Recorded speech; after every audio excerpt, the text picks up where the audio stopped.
Toronto is an incredible city.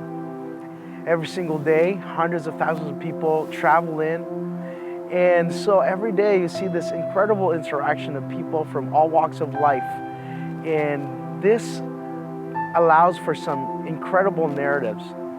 The reality is, in the city, you can see very quickly how neighborhoods and cultures and statuses collide.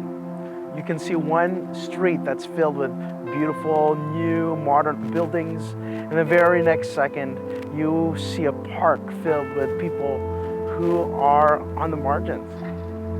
Now, it's funny because the scriptures talk about places like this, and Jesus said that there are these people that feed the hungry and clothe the naked and visit people in prison, and it wasn't even something that they did out of obligation. What Jesus was actually talking about was people who follow him have a natural desire to just simply do this.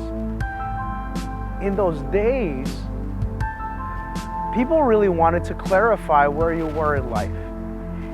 In a city like Toronto, where it seems like a very familiar story.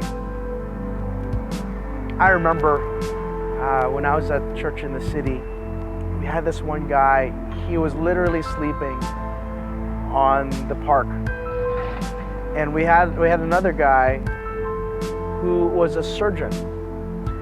The surgeon's children really loved hanging out with this guy who was sleeping in the park. You know, these are some of the beautiful possibilities that can happen in the community of faith. Because according to Jesus, how much money you make doesn't matter. And imagine how prophetic that is to see a man who is sleeping on the streets being friends with a doctor.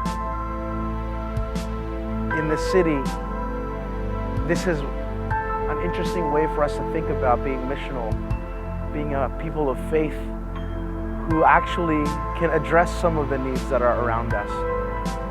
Because when Jesus saw some of the needs of the people, he was deeply moved and felt compelled to do something about it. My name is Ejay, and I'm the urban missionary to downtown Toronto for Mission Canada.